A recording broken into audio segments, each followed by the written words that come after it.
Salut les amis, j'espère que vous allez bien. On est parti pour une nouvelle vidéo. On démarre aujourd'hui avec la une du quotidien AS qui titre Duello des Gigantes sur la route du Tour de France hier dans les Pyrénées. Un duel incroyable entre Tadej Pogačar et Jonas Vingegaard. Victoire pour le Slovène. Le Tour de France est une course mythique cycliste avec là véritablement un duel très excitant entre ces deux grands champions. En ce qui concerne le Real Madrid, on a deux informations sur cette une du quotidien AS. Alors en bas, c'est l'arrivée officielle de Marco Asensio du côté du Paris Saint-Germain. Il a quitté le Real il y a quelques semaines maintenant et donc il s'engage du côté du PSG. Et puis en haut, Güler Asta 2029, Arda Güler, c'est le jour J pour le jeune international turc qui est à Madrid. Vous avez déjà cette photo juste à côté de moi. Il est arrivé hier en provenance de Turquie. Alors son vol a eu un petit peu de retard. Il devait passer sa visite médicale initialement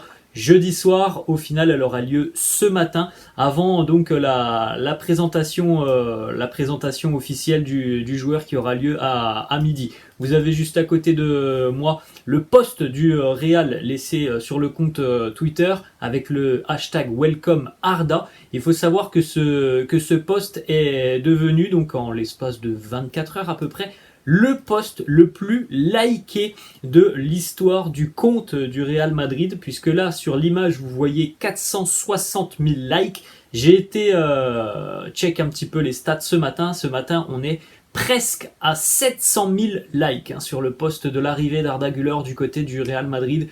Il y a évidemment un énorme engouement autour du joueur et il y a aussi et surtout l'appui d'un pays. La communauté turque est une communauté exceptionnelle et voilà, ça fait presque 700 000 likes sur le post de l'arrivée du jeune Arda Güler côté Real. Voilà les amis, le communiqué officiel du club qui est tombé hier dans le courant de la journée, où le Real annonce donc un accord entre le club de Fenerbahçe et le Real Madrid, donc le contrat de 6 ans pour le jeune Arda Güler, et la présentation officielle devant la presse avec évidemment la présence du président Florentino Pérez. C'est aujourd'hui, c'est dans quelques heures.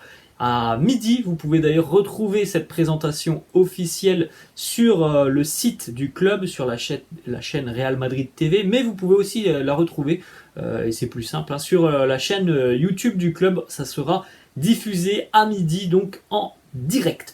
On continue avec une petite information sur l'avenir d'Arda Güler. Est-ce qu'il sera donc un joueur cette saison du Real Madrid, ou est-ce que d'ici à la fin du mercato il sera prêté? On a un petit élément de réponse, c'est Fabrizio Romano, toujours avec ses informations assez fiables. On lui a posé une question très simple: est-ce qu'Arda Güler va rester ou partir en prêt? Il nous dit: Arda Güler a rejoint le Real parce qu'il veut vraiment jouer pour le club.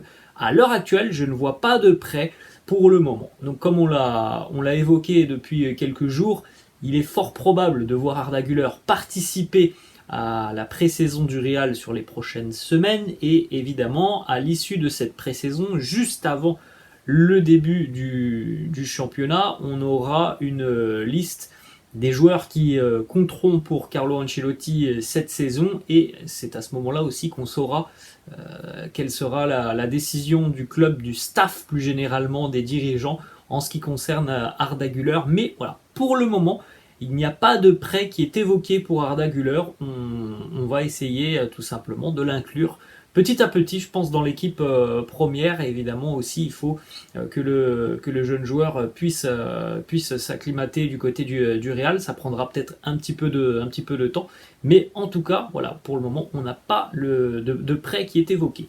On continue avec une autre information qui concerne le jeune Arda Güler. Alors on aura l'officialisation dans quelques heures lors de la présentation officielle. Mais il est fort probable que le jeune Turc porte le numéro 24, le numéro qui avait été attribué à Jesus Vallejo il y a à peu près 3 semaines, un mois, lorsque Jude Bellingham est arrivé. Donc pour Jesus Vallejo, c'est la deuxième fois qu'il va changer de numéro en l'espace d'un petit mois. On continue les amis avec la une cette fois-ci du quotidien Marca, une qui est consacrée à Endrick, le jeune espoir brésilien de Palmeiras, et qui fait donc la une et qui a été interviewé par les journalistes du quotidien Marca. Vous avez ce titre. Mis padres me quisieron llamar Di Stefano. Mes parents voulaient m'appeler Di Stefano. Quelques déclats de Endrick. Premièrement, il nous parle du prix de son transfert. Hein. C'est quand même quelque chose d'assez fou, ce que le Real a investi sur un jeune joueur qui n'a même pas la majorité. Hein. C'est quand même assez impressionnant. Il nous dit, pour moi, le prix n'avait pas d'importance. Je voulais juste réaliser mon rêve d'enfance, réaliser le rêve de mon papa, de ma vie, de ma famille, jouer dans le plus grand club d'Europe et dans l'équipe où a joué mon idole Cristiano Ronaldo.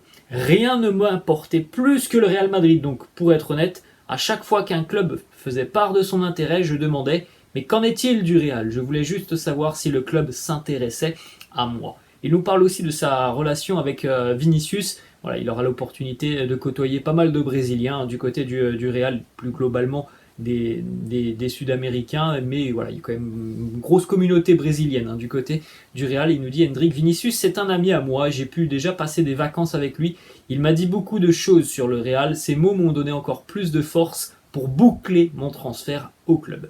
Ensuite, une dernière déclat de Endrick qui nous dit « Je suis très persévérant en tant que joueur, je n'abandonne pas facilement, j'essaie toujours de m'améliorer, je dois améliorer encore ma finition, mes passes, ma vitesse, mon physique. À un moment donné, mes capacités seront bonnes et optimales. Je devrais tout de même toujours travailler. » Voilà, c'est encore un très jeune joueur, c'est un crack, une véritable promesse.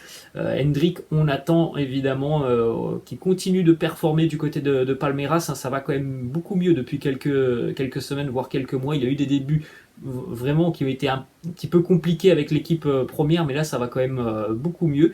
Il se montre décisif, mais on n'oublie pas que c'est encore un très jeune joueur.